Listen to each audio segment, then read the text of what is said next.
नाही ठीक आहे, मी म्हटलं एकदा तुमच्याशी बोलावं.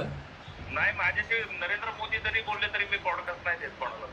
अच्छा. कारण की काय होतं माहितीये का, नरेंद्र मोदी जोपर्यंत लोकांना पत्रकार परिषद घेत नाही तोपर्यंत मलाही कोणी प्रश्न विचारू नये या मताचा मी जातो. म्हणजे आता नरेंद्र मोदी तसा हायच पत्रकार परिषद घेणार नाही साहेब.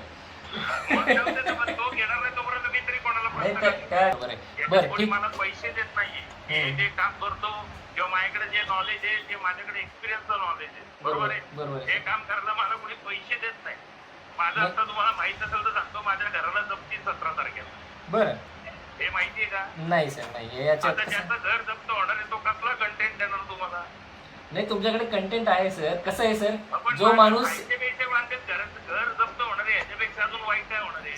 मोदीची रेकॉर्डिंग करा, मोदीला पाठवा. हे मोदीला सांगायचं तुझी आई ठेवणार, भारतीय जनता पार्टीची पण आई आणि संघाची पण आई करायची. मी ऑलरेडी ऍक्टिव्ह मोड मध्ये दादा, माझं युद्ध चाललंय सरकार बरोबर.